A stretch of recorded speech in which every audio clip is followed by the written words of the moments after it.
Tom, good afternoon. Thanks for joining us. You're welcome. Thanks for having me. What exactly, depending on the news outlet, you're getting a lot of different stories about what Michael Cohen confessed to today, what he pled to, and how it relates to the president and so-called Russian collusion. This is another one of those process crimes, right? This is a person who lied under oath. Yeah, it's not to diminish that you shouldn't lie under oath, but he's not being prosecuted for any misconduct he committed on behalf of the Trump organization, the Trump campaign, or is he being prosecuted for colluding with the Russians to steal the election, which is the crank conspiracy theory we have a special counsel investigating wasting taxpayer dollars with. He's being prosecuted because he evidently lied. Whether he lied or not seems to be a little bit of an open question, even looking at the documents to Congress about the scope and the involvement and the status of a potential real estate deal and who he was talking to about the real estate deal involving the Trump organization and Russia. And let's sort of dwell there for a moment, because we're told that he lied to Congress and he lied to investigators with regard to whether there were business dealings with the Trump organization and Russian interests during the presidential campaign. Is it cut and dry as to whether what he said about that was a lie or whether there was just some sort of timeline issue here? Again, not to diminish it, but we've also seen other people who have pled to lying to the Mueller investigators who then afterwards say, yeah, well, I was just trying to get out of a big headache here, and so that's what I did. What's at play here specifically? Well, he supposedly lied about the number of times he talked about the issue internally. I guess he said a few times. I guess a little more than a few times. He lied about whether he was thinking about going to Russia. He said he wasn't, and in fact he didn't, but evidently he talked a little bit more about it in terms of planning than he admitted to.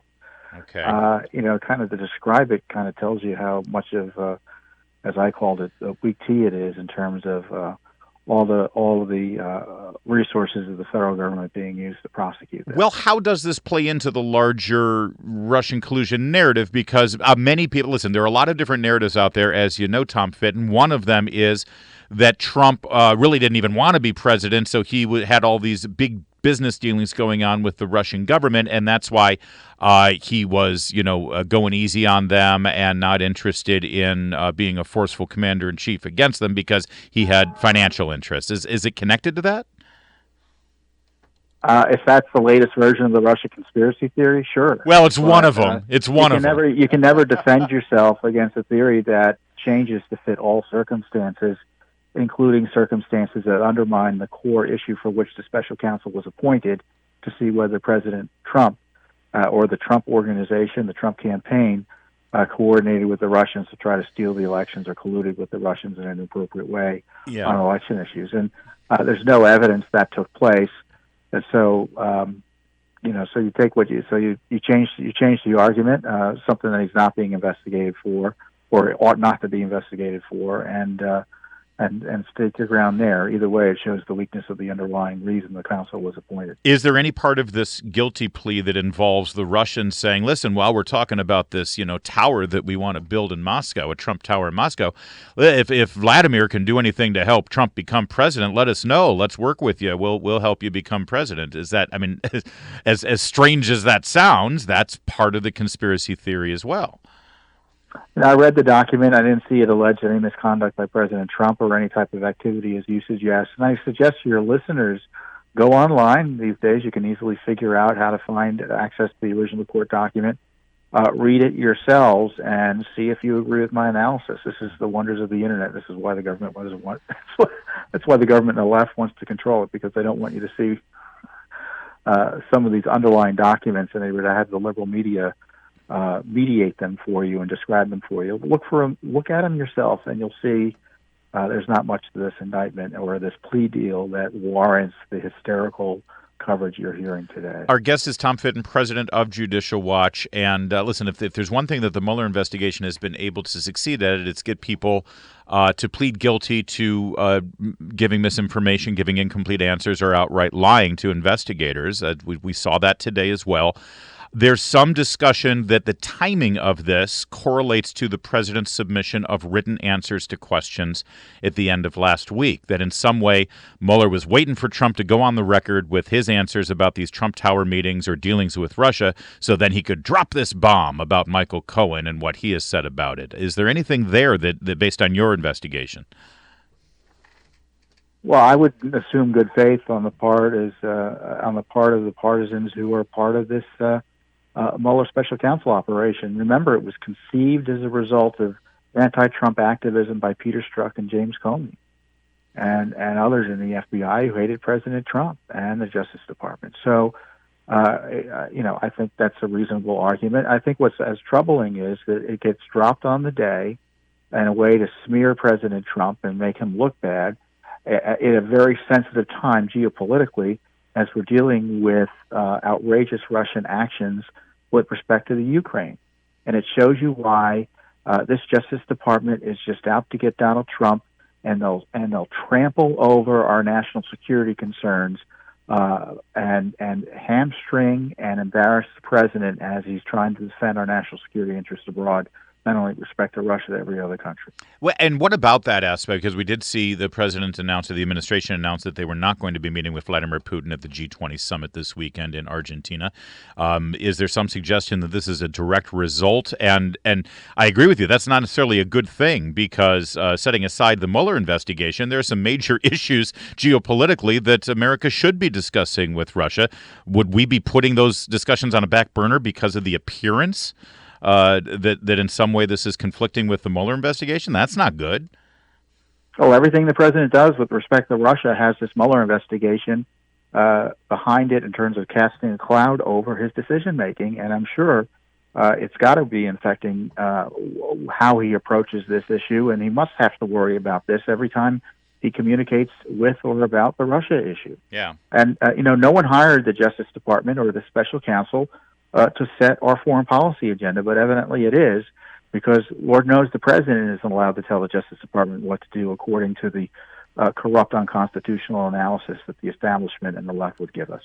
It opens up a larger question. I saw a lot of people who were critics of the Mueller investigation make this point, that other than these indictments of this Russian troll farm, the Russian social media farm that most people say will never really find its way into court because these Russians are not going to come to America to defend themselves.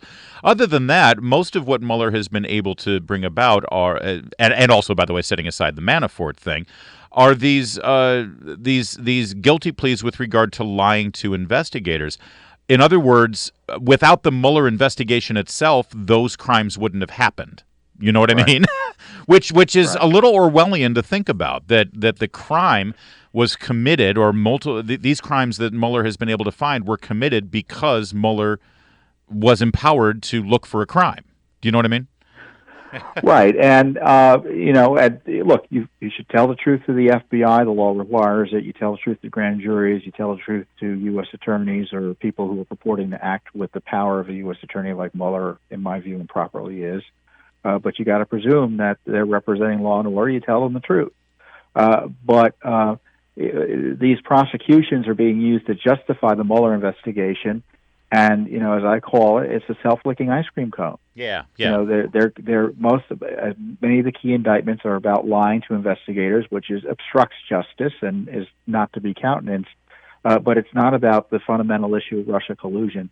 And in fact, there's no evidence to date that any American on the Trump campaign or anywhere else colluded with the Russians to influence our elections like this. The only evidence out there is the Clinton campaign through Fusion GPS used Russian intelligence sources to bring in defamatory dirt in through this dossier to allow the Justice Department and the FBI to have a pretext to spy on the Trump team. That's the Russia collusion as best I can tell, but there's no Russia collusion with the Trump people. Our guest is Tom Fitton. He's the president of Judicial Watch, judicialwatch.org, and there's some other things going on here in this town, Tom, that I know that you're on top of. The first is what appears to be a full frontal assault against Matt Whitaker, the president's choice for interim attorney general, potentially attorney general for keeps. What are you guys doing to try to push back against this idea that Congress in some way can block a president's appointment to Attorney General because there this alleged conflict because he had opinions about cases. Well, the president has the power to make this appointment not only constitutionally but as a result of a a law passed by Congress. And we should understand that the attacks on Whitaker aren't about the constitutionality of his appointment, which I won't bore you with because I don't think they're made in good faith, but because they're afraid that Whitaker is going to constrain the Mueller investigation. Though, frankly, I don't think that's going to be the case. Yeah. And now we've got. But is this all? I agree with you, and I think that most constitutional experts would agree with you. So is that really what this is about? This is really just sort of a shot across the bow to warn Whitaker. So if he does try to infringe or inhibit or even oversee the Mueller investigation, he's already in political hot water. Yes, exactly. And Mr. Whitaker has an obligation to oversee the Mueller investigation. And I think he has. I think he's obligated to take steps to rein it in. I mean, look at the craziness with the Roger Stone Corsi email issue and who knew what and when. I mean, if you can follow that, more power to you. But the fact that you got federal prosecutors urgently prosecuting these issues is just unbelievable. I mean, I tell you, the Justice Department is a complete mess as a result of this Mueller investigation. Quickly, 2 weeks ago, we were in court, Larry, arguing the court to compel Hillary Clinton to answer basic email questions. And it's one thing to have her lawyer personally come up and say, no, that shouldn't be the case. But you had the Justice Department doing that. At the same time, the Justice Department is harassing President Trump with 24 questions on this crank Russia collusion scandal. This Justice Department is certainly not on the side of constitutional government, but certainly it's all about getting Trump and protecting Hillary. Still, yeah. And by the way, to that end, this final thing, Jeff Flake, we see blocking judicial confirmations in the Senate because he wants to move legislation that would prohibit the president from firing Robert Mueller. What part of the Constitution allows the legislative branch to tell the executive branch who they can hire or not? And by the way, if this were to go through, if Jeff Flake's dream were to happen and this law were passed, then who does Mueller answer to at that point? This is a terrifying prospect.